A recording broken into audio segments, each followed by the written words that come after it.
The day it began, nothing felt different. The world woke up like any other morning. People went to work, traffic filled the roads, and news channels talked about the usual: politics, weather, and celebrity gossip.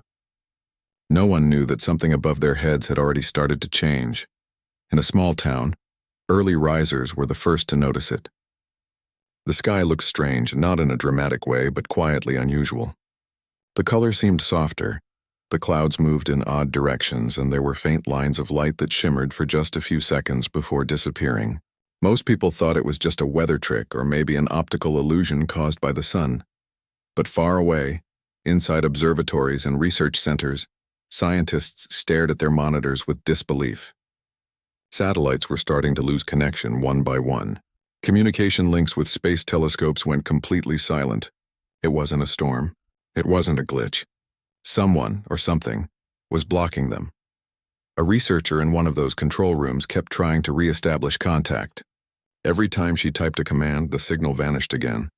It was like something out there knew exactly what she was doing and didn't want to be found. For the first few hours, no one dared to speak of it publicly. Orders came from higher officials to keep the issue quiet until they could confirm what was happening. By noon, half of the world's satellite network was offline.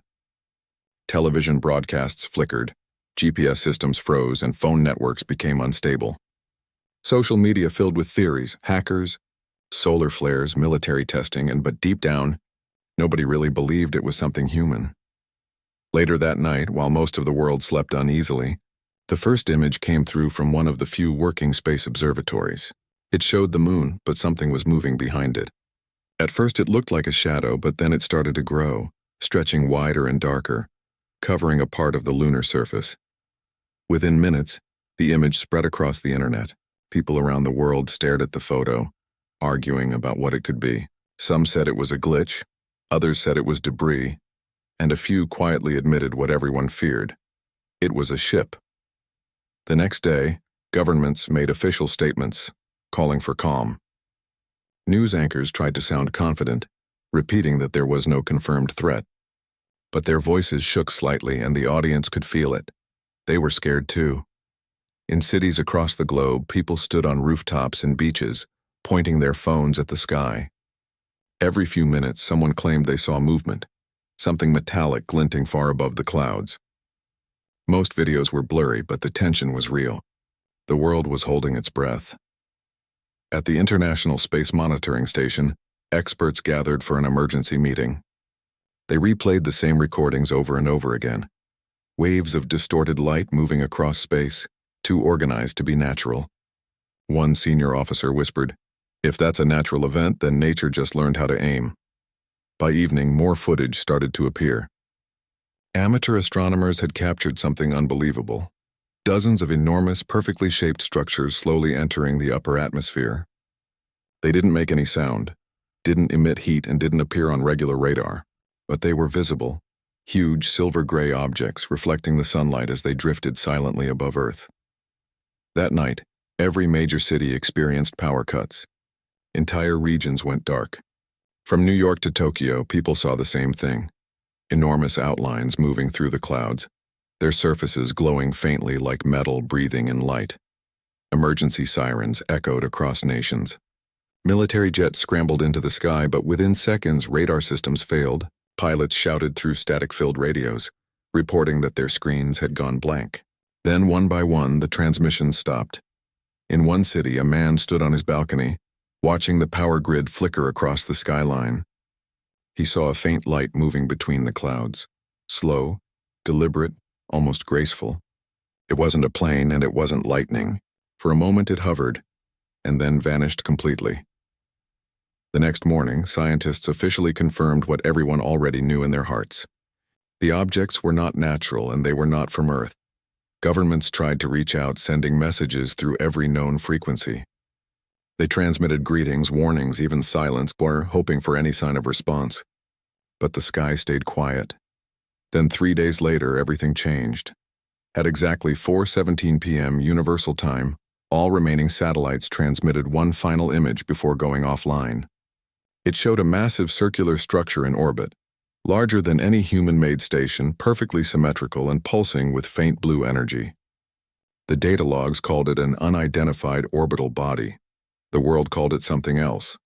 The Empire. No one knew what they wanted. They didn't demand anything. They didn't speak or send messages. They simply began to act. One by one, energy grids around the globe collapsed. Military bases reported sudden malfunctions in weapons and defense systems. Drones dropped from the sky. Air traffic froze. Power stations shut down not because of damage, but because something invisible had disabled them remotely. For the first time in history, humanity felt powerless, completely at the mercy of something beyond its understanding. But even in that fear, something unexpected happened. Across cities and towns, people came together. They helped each other through the blackouts, shared food, checked on neighbors, and tried to keep calm. It wasn't panic that filled the streets. It was a quiet determination. Everyone knew this wasn't the end yet. As night fell, strange lights appeared above the oceans, glowing lines stretching for miles, moving in patterns too precise to be natural. Ships sent to investigate never returned. The last radio message from one vessel was just 5 words. It's not what we thought. Then, silence. Around the world, families gathered near candlelight, listening to faint radio broadcasts as governments urged people to stay indoors. Air raid sirens echoed in some countries, though no one knew exactly what they were warning against. Inside underground bunkers, leaders and scientists worked tirelessly, trying to find a way to communicate with the Empire. But every signal they sent was blocked instantly. It was as if the invaders already knew every code, every system, every weakness. For days, the world lived under that silent sky. Nothing moved up there, but everyone could feel it. A presence watching. Some said they could hear a low humming sound at night, coming from deep in the clouds. Others believed it was just fear playing tricks on them. On the 5th night, the world saw something that no one could ever forget. The moon turned red. Slowly, its light dimmed, replaced by a shadow that wasn't from an eclipse. Across continents, people stood outside their homes, staring upward. The shape moving across the moon was enormous, larger than anything built by human hands. Someone whispered, "It's here." And then, without warning, all electricity on Earth went out. Every light, every phone, every signal, gone. The planet was wrapped in silence and darkness. In that darkness, people could finally see it clearly. A colossal ship, hanging motionless above the Earth. It didn't glow or make a sound. It just hovered as if waiting for something. And in that moment, everyone understood one terrible truth. The Empire wasn't coming to visit. It was coming to rule. But deep underground, in hidden laboratories and secret command centers, a few men and women were already preparing to fight back. They didn't have alien technology or powerful weapons. All they had was courage and the will to protect their home. One of them looked at the flickering monitor, the only screen still working, and said softly, "If they want to test us, they'll get their answer." Outside, the night sky burned faintly red as the first silent hours of invasion began. And so, humanity entered the darkest chapter of its existence, the day when the Empire menaced Earth and the world realized it was not alone. For the next few days, the world tried to live under the shadow of the Empire's silent presence. The ships didn't attack right away. They just hovered, massive, metallic, and cold, moving slowly across the sky like dark moons. Their size was impossible to imagine. From the ground, they looked small, but the scientists said each one was larger than a whole city. Governments around the world stayed in constant meetings. No one knew who should lead, who should speak, or even what to say. Every message sent to the Empire's ships vanished before leaving Earth's orbit. It was like talking into a void. Still, people hoped that maybe somehow the Empire had come to make contact, not to destroy, but to communicate. Many believed they might want peace. That hope lasted until the 4th day. At exactly 9:32 in the morning, a sharp pulse of light flashed across the sky. It was so bright that even people indoors saw it through their windows. The pulse didn't make any sound, but within seconds, every machine connected to electricity stopped working. Cars rolled to a halt. Airplanes froze mid-air and crashed into the oceans. Even watches stopped ticking. The world had gone silent again. Panic spread like fire. No one could call anyone. Radio, internet, phones, all dead. For the first time in modern history, humanity stood blind and mute. Only the sky seemed alive, glowing faintly with strange, circular patterns that moved like ripples in water. Somewhere in an underground control room, a group of engineers and scientists were trying to reboot a satellite link. They managed to recover a few seconds of video from a high-altitude drone before it too went offline. The footage showed something terrifying, a column of energy almost invisible, striking the Earth's atmosphere and spreading in all directions. It wasn't an explosion. It was more like a wave of control, as if the Empire had just flipped a switch that turned off human technology. That was when the truth became clear. They didn't want communication. They wanted domination. In cities around the world, people gathered in the streets staring at the sky. The ships began to move again, slow, deliberate, and silent. Each one cast a dark shadow miles long. Their movement wasn't random. They positioned themselves over oceans, deserts, and mountain ranges. Scientists later said it looked like they were marking locations, maybe bases or control points. In one quiet town, an old man sat outside his home, watching one of the ships pass overhead. He whispered, "They're studying us." And he was right. The Empire didn't destroy cities immediately. Instead, they tested small areas first. A few remote regions simply vanished overnight, not bombed or burned, just erased. No one could explain how. Satellite images showed nothing but black marks where villages used to be. The survivors who lived near those zones told strange stories. They spoke about hearing a low humming sound before everything turned white. The ground shook, the air froze, and then nothing. When they woke up, the land was empty. Forests gone, houses gone, people gone. The military tried to fight back. Jets from several countries were sent to intercept one of the lower ships. Cameras recorded them flying in perfect formation before entering a glowing mist near the object. Then one by one, the signals disappeared. Later, only fragments of metal rained down from the sky. Those who saw it from the ground said there was no explosion, no noise. The jets just blinked out like candle flames in the wind. Fear turned into silence. People stopped asking questions. News anchors could hardly speak without shaking. Every government speech sounded hollow. Humanity had always believed in its power, its technology, its armies, its science. But now all of it meant nothing, and yet even in that darkness, something human began to awaken, not from power, but from spirit. In a hidden mountain facility, a small group of scientists and defense specialists started working together without waiting for government orders. They believed there had to be a way to reach the Empire, not with weapons but with understanding. They began to study the energy waves emitted by the ships. After hours of decoding patterns, they discovered something shocking. The Empire's signals weren't random. They had structure, rhythm, like language. That was the first time humans realized the Empire wasn't a single mind. It was a collective. Countless voices operating as one. Every pulse in the sky was communication between their ships. The scientists tried to imitate it, creating a signal using the same energy frequency. When they sent it out, the response was immediate. One of the Empire's ships turned. Its lights dimmed, then flared again, brighter than before. It was listening. But before the scientists could send a second signal, the equipment overheated and exploded. Whatever the Empire had done to Earth systems made human machines unstable at that frequency. Still, that short response proved one thing. The invaders were aware of humanity's attempts to speak. Meanwhile, on the surface, the world was changing. Skies were darker, oceans rougher. Weather patterns twisted strangely. It was as if the Earth itself was reacting to the presence of something unnatural. Birds migrated in circles, whales washed ashore, and compasses spun wildly. Yet through all of this, humans didn't give up. In small communities, people learned to live without power. They lit candles, cooked over open fires, and used handwritten notes instead of messages. For the first time in centuries, the world slowed down, not by choice, but by force. And in that quiet, people started to think. They realized how small they had become in front of something so vast, but they also realized something else. Fear wasn't enough to end humanity. Across the continents, radio hobbyists, engineers, and scientists began working secretly to restore communication. They built homemade transmitters using batteries, old radios, and spare wires.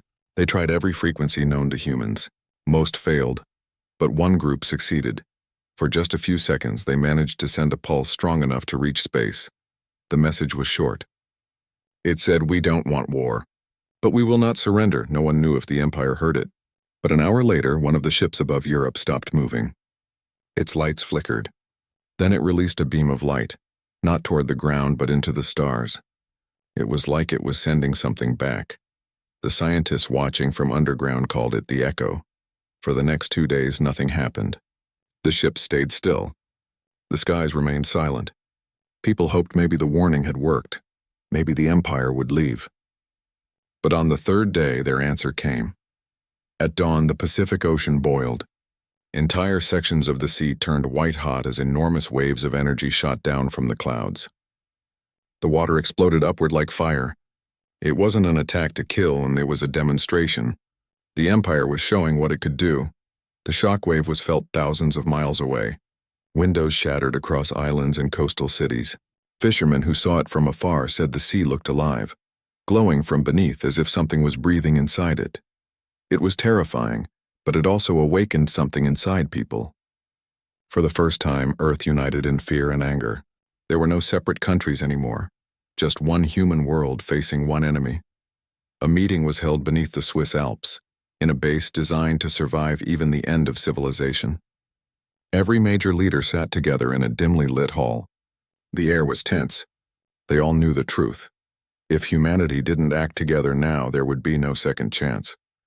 An old scientist stood up and said, "We can't defeat them with weapons, but we can remind them who we are." The room went silent. He continued, "They believe we're weak. They think we'll bow down, but we still have something they can't measure: courage, hope, and the will to fight back." That night, the decision was made. Humanity would send one message to the Empire, one warning, before preparing for the worst. Outside, as the ships continued to hover, people looked up at the sky. Some prayed, some cried, some simply stared in silence, refusing to show fear. Children asked their parents if the lights in the sky would go away. Parents said yes, even though they weren't sure. And somewhere, deep beneath the ground, the first signal tower came alive again, powered by a hidden source of energy built decades ago, never used until that moment. As the engineers prepared to send the message, one of them whispered, "They think we're helpless. Let's show them what humans can do." The world waited. The machines hummed. The air grew still, and then, with one final command, the signal burst out, not just into space, but across every frequency known to mankind. It carried a single truth, a single warning. Earth is not prey. We will defend our home. For a moment, nothing happened. The world stayed silent. Then slowly, the Empire's ship stopped moving. Lights flickered across the sky like stars waking from sleep. And for the first time, humanity saw the Empire hesitate. The silence that followed wasn't peaceful. It was heavy, like the world itself was holding its breath, waiting for what came next. Because everyone knew this was no longer about survival. It was about proving to the universe that even when humanity was outmatched, it would never kneel. And somewhere high above, within those massive silent ships, the Empire finally realized Earth had just given its only warning. The message that Earth sent into the sky traveled for only a few seconds, but it changed everything. The signal wasn't long or complicated, just a simple warning: Earth is not prey. We will defend our home.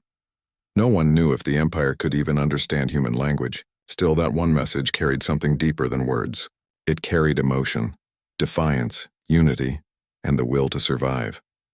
For almost an entire day, the ships above Earth remained still. Their lights dimmed. The sky looked quiet again. People stepped out of their homes and looked upward with cautious hope. Maybe, just maybe, the warning had worked. Maybe the Empire was rethinking its plan. But the scientists and military experts didn't relax. They knew that silence didn't always mean safety. The Empire's technology operated far beyond human understanding. If they were quiet now, it might mean they were listening or preparing. Deep underground, in a heavily secured base beneath the Swiss Alps, humanity's last united council gathered. The place had been built decades ago for emergencies. A maze of tunnels, thick steel walls, and old computers that somehow still worked. The power running it came from an independent reactor buried deep in the mountain. Inside one of the main chambers, leaders from all over the world sat around a long, dimly lit table. Generals, scientists, engineers, and communication experts filled the room. The air was heavy, not with panic, but with the kind of silence that comes when people are thinking about the survival of an entire planet. The large screen on the wall displayed only one image, the live view of the sky, showing one of the Empire's ships motionless above the clouds. It looked like a floating city, surrounded by faint rings of light that shifted slowly, almost rhythmically. One of the communication officers adjusted his headset and said softly, "Still no response." The leader sitting at the head of the table rubbed his eyes and sighed. "Then we assume they heard us. Now we wait." A woman from the science division leaned forward. "Wait for what? For them to attack again? We can't keep waiting for destruction." The room fell silent again. Everyone knew she was right. Waiting had never saved anyone. After a long pause, a senior scientist, the same one who had helped design the first warning signal, stood up. His voice was calm but firm. "If they heard us once, they can hear us again. We just need to make them understand something, that we won't beg and we won't surrender." He walked to the center of the room and continued, "They've seen our technology, our weapons, our weakness, but they haven't seen our strength, the human spirit. That's something they'll never calculate." The others looked at him quietly, knowing he was right. Machines could measure energy, distance, or strength, but no calculation in the universe could measure courage. After hours of discussion, they decided on a plan. Humanity would send a final transmission, not another warning, but a message that would speak to whatever intelligence the Empire possessed. It would show Earth's unity, its will, and its promise to fight not for conquest but for existence. The problem was, they needed a stronger transmission than before, something powerful enough to cut through the interference the Empire had placed around the planet. They didn't have the technology for that anymore, not after the electromagnetic pulse had wiped out most of the world's systems. But one man in the corner raised his hand. "There's still one system we can use," he said quietly. "The Deep Echo Array." People turned to look at him. The Deep Echo Array was an old experimental project built decades ago, buried beneath the ocean floor to study cosmic signals. It was never meant for communication, just listening. But its power source was nuclear, and it still functioned independently from Earth's main grid. Using it to send a message was risky. If it failed, the entire array could collapse, creating massive underwater shockwaves. But it was humanity's only chance, the Council agreed. They had nothing left to lose. That night, while the world above tried to rest under the cold light of the Empire's ships, a small submarine crew descended into the deep ocean. The water around them was dark and endless. The Empire's ships could not reach this far, at least not yet. The crew worked silently, surrounded by machines and screens showing faint green lights. They activated the array's control system, old and covered in rust but still functional. The main terminal flickered to life, showing the familiar pattern of space frequencies. For a moment, the world had a heartbeat again. In the control room under the Alps, the scientists monitored every signal. They began transmitting slowly, building up the message piece by piece. Every part of the signal carried sound, visuals, and emotion. They sent the sound of human laughter, children playing, the rhythm of heartbeats, and the words, "We are one world. We will not bow." The signal lasted 12 minutes. Then the transmission line went dead. Everyone in the command center waited, staring at the screens. Minutes passed, then an hour. Nothing. Just when hope began to fade, the room lights flickered. The sensors came alive, showing sudden spikes in energy. A voice from the back shouted, "They're responding." The image on the main screen changed. The ship above the clouds began to glow with a deep red light. It wasn't an attack, and at least not yet. The light pulsed slowly, in the same rhythm as the human heartbeats they had sent. It was copying them. People stared in shock. The Empire's ship had reacted to the message, not with destruction but with imitation. It was learning, understanding. But then, the rhythm changed. The red light started to flash faster, erratically, as if it had become confused or angry. A sudden surge of energy burst from the ship, hitting Earth's upper atmosphere. The shock wave traveled across continents, shaking buildings and cutting off all remaining power lines. Alarms screamed in the control room. "Energy spike detected," someone shouted. The leader slammed his hand on the table. They didn't understand it. "They think it's a threat." The scientists quickly analyzed the data. The Empire wasn't responding with communication anymore. It was preparing an assault. In less than an hour, the first attacks began. Not explosions or weapons, but invisible waves of energy that caused chaos in the air. Temperatures dropped suddenly, clouds thickened, and strange lightning bolts struck random places on Earth. Cities fell into darkness again. Airplanes that had been grounded were now useless piles of metal. The Empire had shut down everything, leaving humanity with nothing but willpower. Still, even in that darkness, people refused to break. Across towns and villages, people gathered around fires, listening to old battery radios broadcasting one message from the underground base, a message that gave them strength. The Empire may have power, but we have purpose. Stand together. In one small shelter, a young girl asked her father, "Will they destroy us?" He looked at her and said, "Not if we don't give up." And those simple words spread faster than any signal. People began painting messages on walls, carving them into stones, writing them on scraps of paper. "We will defend our home." The Empire's attacks continued for 2 more days. But strangely, after every wave of destruction, they would stop, almost as if they were trying to understand why humanity wasn't collapsing. They had seen planets fall before, civilizations surrender before even fighting. But this time was different. This small, fragile world kept standing. In the control base, the scientists noticed something unexpected. The Empire's main ship wasn't charging its weapons anymore. Its energy readings were dropping. It was as if the ship was hesitating. The scientist who sent the first message whispered, "They're thinking."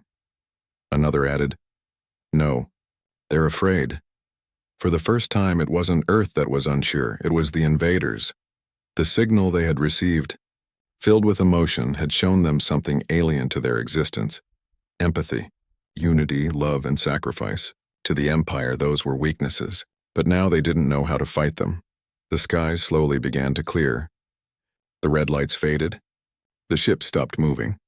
The Earth waited, holding its breath. Then one by one, the massive vessels began to ascend, quietly, without warning.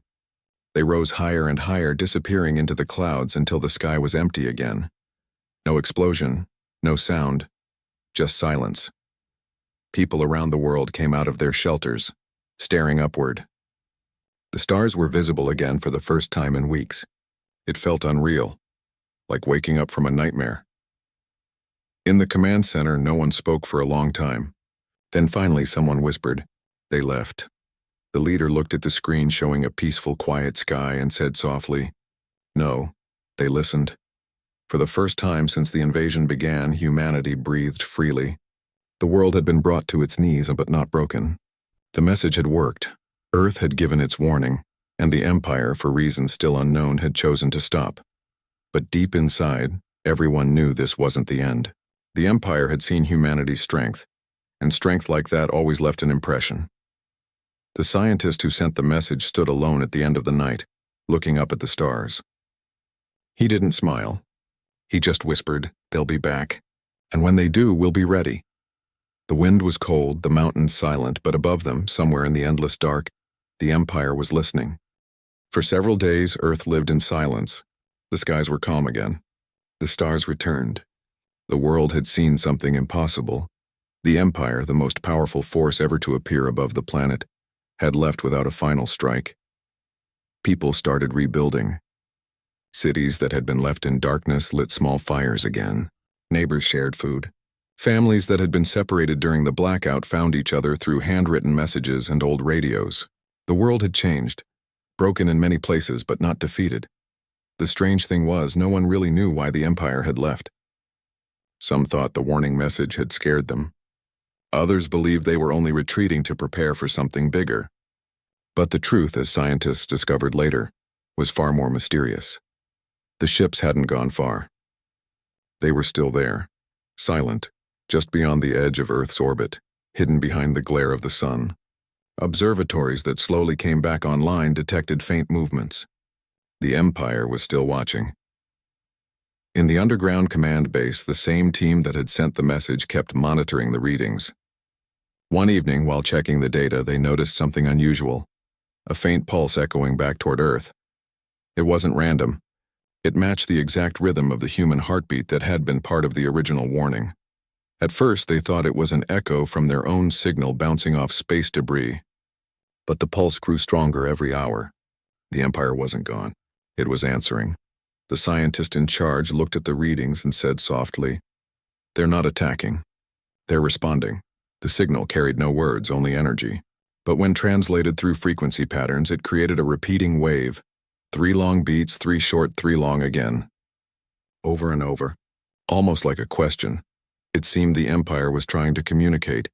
This realization brought hope and fear at the same time. If they were capable of understanding humanity, maybe there was still a chance for peace. But if they were learning too much, maybe they were only gathering information, studying emotions, testing reactions. To find out, Earth decided to send a second message. This time, not from deep under the ocean, but directly from the main communication base now restored on the surface. The signal would be shorter, only a few seconds, containing one phrase translated into universal frequency code. "We wish for peace." The transmission was sent at midnight. The world waited. For several minutes nothing happened. Then slowly a bright red light appeared in the sky, faint at first, then spreading like a thin ribbon across the clouds. It wasn't an explosion, but a controlled beam, bending the air as it moved. The world watched in awe and fear. Suddenly a second beam followed, this one blue, crossing the red one and forming a huge glowing pattern across the upper atmosphere. The design looked geometric, circles and lines weaving together in perfect symmetry. Scientists realized it wasn't a weapon. It was an answer. The Empire was speaking back in symbols. But as the light spread, strange things began to happen. Devices across the globe flickered. Compasses spun wildly again. Magnetic fields shifted. For a moment, the sky itself seemed alive, filled with flowing colors like an aurora. But stronger, stranger, almost alive. People stood outside their homes, watching in silence. Some cried, thinking it was the end. Others whispered prayers. But the lights didn't attack. They just stayed there, painting the night sky in patterns no one could understand. In the underground base, scientists recorded every pulse. After hours of decoding, they found something extraordinary. The Empire's energy signals were copying the human heartbeat pattern exactly, but reversed, like a mirror image. They weren't threatening.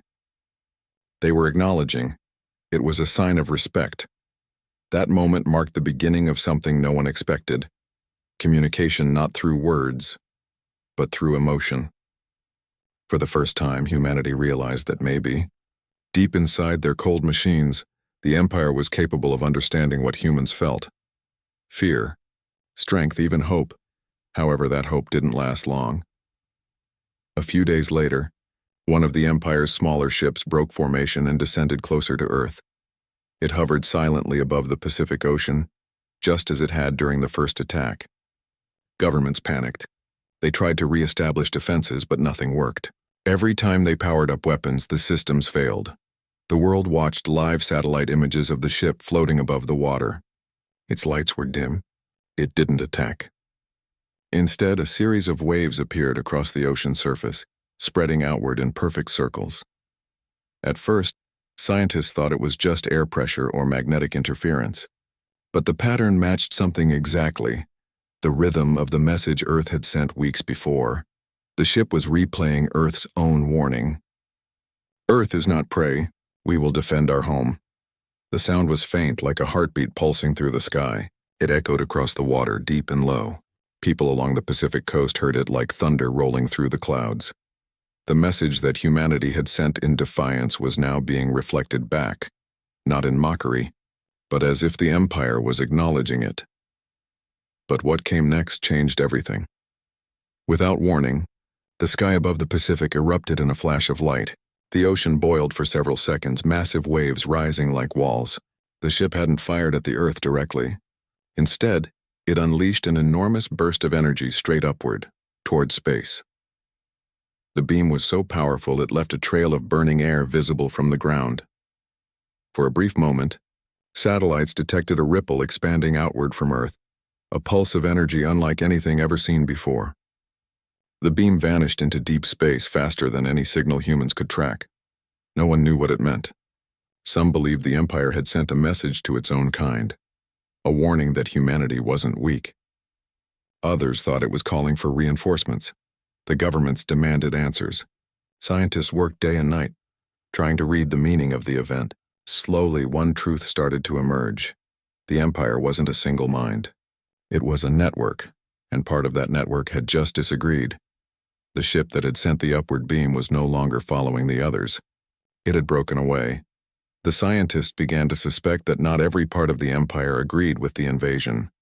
The ship might have been showing something close to rebellion, a sign of independence. It was a strange and unbelievable idea, but it gave humanity something it hadn't had in months: hope. That night, the red and blue lights in the sky faded completely. The remaining ships stayed motionless. The world waited for a counterattack, but none came. The silence that followed was almost peaceful. People began to wonder if that single act, that upward beam, had been the Empire's answer to humanity's courage. Maybe after witnessing Earth's unity and defiance, they had decided to leave it alone. But deep inside the control room, the scientists noticed one final reading that made their hearts stop. A faint transmission came from the rogue ship, a sequence of pulses matching the exact frequency of the human signal sent weeks earlier. It wasn't random. It was repeating one line over and over again, translated through universal code. "We understand." Those two words spread through the control base like a storm.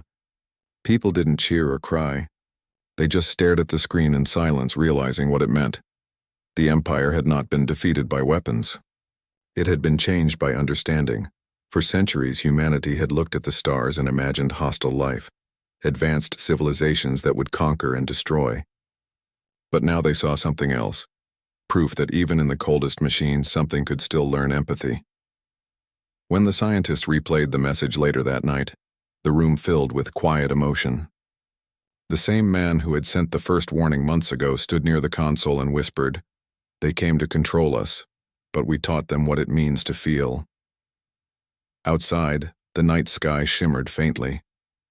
One last time, a faint red light appeared at the edge of the atmosphere, not as a threat but as a farewell. Then it disappeared forever. The world slowly began to heal. Electricity returned. Oceans calmed. People went back to rebuilding their lives. Children played again under a clear sky. For the first time in a long while, there was laughter, fragile but real. In the mountains, the man who had sent the warning signal often walked outside at night, staring at the stars. He knew that the Empire was still out there somewhere. But he also knew that now, they understood what humanity truly was. Not a species of machines or conquerors, but beings who loved, hoped, and refused to give up. He whispered into the night, "If they ever return, we won't need to warn them. They'll already know who we are." The wind carried his words softly into the dark sky, and somewhere far beyond the stars, something faintly pulsed back, almost like a heartbeat. Weeks passed after the Empire's ships vanished from the skies. Earth was finally calm. The people looked up and saw only stars again. No metal shadows, no strange lights. The fear that had gripped the world slowly began to fade. But deep down, everyone knew that something had changed forever. Humanity had survived. But survival came at a cost. The cities were damaged. Many systems were still broken. Crops had failed in some regions because sunlight was blocked for days during the Empire's presence. Communication towers were only half working. Electricity returned to some areas, but large parts of the planet still lived in silence. Yet even in that silence, people didn't give up. They helped each other rebuild. Neighbors who barely spoke before now shared water, food, and warmth. Scientists, soldiers, and ordinary people all worked together to restore life. For the first time in a long while, Earth felt united. But not everyone believed the danger was over. Some leaders argued that the Empire's silence was just a pause, that maybe, out there beyond the stars, they were watching and waiting for the right moment to return. In one of the research bases hidden in the mountains, the scientists continued to monitor the sky. They studied the last message sent by the Empire's rogue ship. "We understand." Those words replayed over and over in the lab. Some thought it was proof of peace.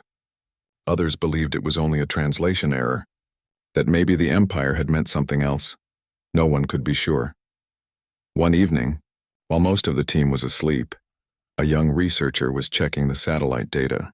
He noticed something faint, a series of unusual energy waves far beyond the solar system. They were slow, rhythmic, and very similar to the heartbeat pattern used in the first communication. He didn't panic. He just stared at the screen, unsure whether to feel fear or hope. He recorded the signal and sent it to the central base. Hours later, when the team analyzed it, they confirmed it. It was coming from deep space. The frequency matched the Empire's technology exactly, but this time, it wasn't coming toward Earth. It was going away. It seemed the Empire was transmitting something massive into the far reaches of space. A message. A warning, or maybe a story about what had happened here. Earth had become a lesson to the galaxy. The discovery spread slowly among world leaders. They met in secret discussions, debating whether to respond or stay silent. Some wanted to send another message, one that said, "We will always defend our home." Others said it was better to say nothing, to let the stars rest. While the governments debated, the people continued to rebuild. Life returned to a rhythm. Children went back to schools, though classrooms were still missing roofs. Farmers returned to their fields. Streetlights flickered again in small towns, but something was different about humanity now. The fear of the unknown had transformed into curiosity. People looked at the night sky not with terror but with wonder. They knew they were not alone, and somehow that gave them strength. One day, a group of students at a small observatory noticed something shining faintly near the edge of Earth's orbit. At first they thought it was a broken satellite, but when they zoomed in through their telescope, they saw it wasn't metal. It was a crystal, a small floating fragment that reflected sunlight in colors never seen before. Scientists were called to study it. They carefully brought the object down using robotic arms. When examined, the crystal emitted a faint pulse, just like a heartbeat. Inside there were tiny patterns, lines and dots forming strange symbols. It wasn't a weapon. It was a message. After days of decoding, the scientists found that the patterns matched the same universal language used during the Empire's first contact. When translated, the message said something simple yet powerful: "We remember." That one line spread across the world in hours. It appeared on news screens, phones, and radios. People felt something stir inside them, not fear, but respect. The Empire, despite all its power and distance, had remembered humanity. The message reminded everyone that what had happened was not just a battle of survival, but a meeting between two kinds of life trying to understand each other. However, not all stories ended in peace. Some people began to ask questions, deep questions. Why had the Empire chosen Earth in the first place? What did they want? And if they could understand humans, could humans ever understand them? Scientists began to dig into the old data from before the invasion. They found that years earlier, Earth had been sending signals into space, radio waves, songs, mathematical codes, and even images. Maybe, just maybe, one of those had reached the Empire first. So perhaps humanity had called them, without even realizing it. That realization filled people with mixed emotions. Some felt proud that humanity's curiosity had reached beyond the stars. Others felt guilty, that maybe by trying to reach out they had brought danger to their own world. But the story wasn't about blame anymore. It was about learning. Months later, something even more extraordinary happened. A faint beam of light appeared in the night sky, not from the Empire, but from Earth itself. It was a reply. The same mountain base that had once sent the warning now prepared one final message. It was written by scientists, teachers, and even children from around the world. They gathered simple words and honest and human: "We are alive. We remember you too." The message was converted into frequency pulses packed with symbols of human emotions: laughter, music, the sound of rain, waves crashing, and children's voices. It was sent into the same direction where the Empire's signal had gone. The transmission lasted exactly 7 minutes. After that, silence filled the sky again, but this time the silence wasn't heavy. It felt peaceful, as if both sides finally understood that they didn't need to fight or fear each other. In the following months, the world continued to change. Technology advanced faster than ever. Scientists began studying the energy traces left by the Empire, learning new ways to power machines and heal damaged environments. The oceans began to recover. The skies became clearer. Crops started to grow again. Humanity had not just survived, it had evolved. Still, in quiet moments, people wondered if the Empire would ever return, not to conquer, but to visit. Maybe one day the stars would shimmer again, not with danger, but with friendship. At night, people often gathered outside watching the sky. Sometimes faint lights appeared, not as sharp as the Empire's beams, but soft dancing colors that glowed and faded slowly. Some said they were natural. Others believed they were signs, gentle reminders that the Empire was still watching, but with respect, and somewhere deep within the mountains. The scientist who had first sent the warning years ago still worked quietly in the same base. He had grown older, but his eyes still held that same spark. Every night he would look at the screens showing the quiet stars and whisper softly, "They learned from us, and maybe we learned from them too." He often thought about the cost, the lives lost, the fear, the long nights when no one knew if dawn would come. Humanity had paid a heavy price, but it was that very struggle that united people like never before. The Empire had taught Earth one lesson that would never be forgotten. Unity is the strongest weapon. As time passed, stories about the invasion became history, told to children as tales of courage and hope. The next generation didn't remember the fear. They only knew that once, when the Empire menaced Earth, humanity stood together and gave one warning that echoed across the universe. A warning that wasn't just about defense, but about dignity. And because of that, the stars now looked different. They didn't seem cold anymore. They felt alive, full of silent watchers who once tried to rule, but ended up understanding what it means to care. The scientist often smiled when he saw those stars and thought, maybe somewhere out there a machine heart beats in rhythm with a human one, and remembers the world that taught it what it means to feel. Years passed. The memory of the Empire's arrival slowly turned into history, something spoken about in classrooms and documentaries, something that older people remembered clearly but younger ones only knew through stories. The world had changed completely. The cities once dark and damaged now glowed brighter than before. Technology had evolved. The knowledge humans had gained from studying the remnants of the Empire's energy transformed how everything worked, from clean power to medical discoveries to space travel. But the biggest change wasn't in science, it was in people's hearts. Humanity had learned to work together. The barriers that once divided countries, languages, and beliefs began to fade. People realized that in the face of something so massive, a force from the stars, their differences had never really mattered. What mattered was their unity. Still, there were questions that never left. Would the Empire ever come back? Were they still watching from somewhere far away? And if they remembered Earth, what would they think of it now? To find answers, a group of scientists began working on a new project, something never attempted before. They called it the Memory Beacon. It was a satellite unlike any other, designed to carry not just data, but emotions. Inside the beacon were recordings of Earth's sounds, laughter, music, the wind, rain falling on leaves, waves crashing on rocks, and even the quiet heartbeat that had once served as the first warning to the Empire. The goal was simple, to send a message not of fear or defense, but of life. It took years to build. Thousands of people from across the world contributed. Engineers, artists, farmers, children. Everyone gave something. Some sent drawings, others short voice messages. One elderly woman recorded the sound of her granddaughter's laughter and said, "If they ever hear this, they'll know what peace sounds like."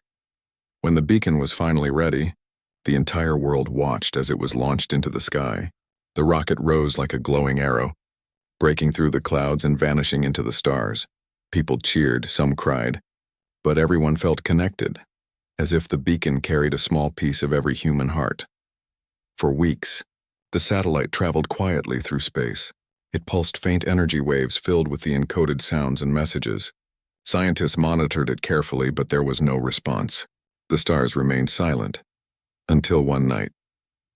It was a quiet evening. The team on duty at the Global Observatory saw something unusual, a flicker, faint but clear, coming from deep space. It wasn't random. It matched the same rhythm that had once come from the Empire's ships. 3 long pulses, 3 short, then 3 long again. The same pattern of contact that humanity had seen all those years ago. At first, everyone thought it was an echo of their own transmission bouncing off cosmic dust. But as the signal grew stronger, something changed. The pattern began to shift, slowly forming a series of beats that matched the rhythm of a human heartbeat. The entire observatory went silent. People leaned closer to the monitors. The signal wasn't just repeating, It was responding. And then came the most astonishing moment. The signal began to transmit light. Through the telescopes, a faint glimmer appeared among the stars. It was small, but its brightness pulsed in perfect time with the beacon. It wasn't just a reflection. It was alive. The lights grew stronger, spreading out like a spiral in the sky. Some thought it was a new star being born, but the scientists knew better. The energy signature was familiar. It belonged to the Empire. But this time there was no fear. The light didn't move aggressively. It shimmered slowly, almost gently, as if greeting an old friend. The frequencies coming from it were calm and steady, peaceful, almost musical. When decoded, the signal translated into a pattern that formed one clear phrase in universal code. "We remember your warning. We learned from it." The words stunned the world. It was the first direct communication from the Empire since they left. Humanity had expected hostility or silence, but what they received was understanding, perhaps even gratitude. The scientists replied with a short signal, made of sound and light combined. "We are still here. We live in peace." For 3 long days, the two signals pulsed back and forth, slow, patient, full of meaning that no translation could fully capture. It wasn't a conversation of words, but of emotions, respect, memory, connection. And then, as quietly as it had appeared, the light faded away. But before vanishing, it released a final burst of color, a soft blue wave that washed across the night sky. For a few moments, everyone on Earth could see it. Cities stopped moving, people stepped outside, and the whole planet watched as the sky shimmered with colors that danced like liquid light. Children pointed upward in wonder. Parents held each other. Old men and women wept softly. The lights weren't terrifying anymore. They were beautiful, peaceful, full of meaning. When it was over, the sky returned to normal. But people felt something had changed forever. The scientists who studied the event discovered that the light had left something in Earth's atmosphere. Not radiation or debris, but a pattern. Invisible to the eye, yet detectable through energy scans. The pattern repeated endlessly in soft frequencies, the same pattern as a human heartbeat. It was as if the Empire had left behind a silent reminder. We are connected now. Years later, children were taught in schools about the sky of lights the night the Empire spoke one last time. They learned how fear had once turned into unity, and unity into peace. They learned that strength wasn't always in weapons, but in understanding. The old scientist who had once sent the very first warning signal was now retired. He lived quietly in a small village near the ocean. Every night he walked to the shore and looked at the stars. The sea breeze touched his face and he felt peace. Sometimes he would bring a small radio with him and listen to the faint static from deep space, a sound most people ignored. But to him it wasn't noise. It was memory. He smiled softly and whispered, "We were afraid once. But now we are part of something greater." He believed that somewhere far away the Empire still existed, not as conquerors, but as watchers. And maybe among their stars they spoke of Earth as the world that taught them the meaning of courage and compassion. One night, as he stood by the ocean, the sky above shimmered faintly, a small, single light pulsing slowly among the stars. He looked up, smiled, and said quietly, "I see you." The light blinked once as if in answer, and then disappeared. He knew what it meant. It wasn't a threat nor a warning. It was a greeting, a reminder that across the endless space, humanity's heartbeat had been heard and remembered. The next morning, when people around the world saw the same faint pulse through their telescopes, they didn't panic. They simply smiled because they knew the truth now. They were no longer alone, and being alone had never been the point. What mattered was that once, when the Empire menaced Earth, humanity stood together. It gave one warning, not of destruction, but of dignity. That warning had changed not just their fate, but the course of the universe itself. And somewhere beyond the stars, the sound of that heartbeat still echoed, soft, steady, eternal, a song of humanity that even the coldest machines could never forget.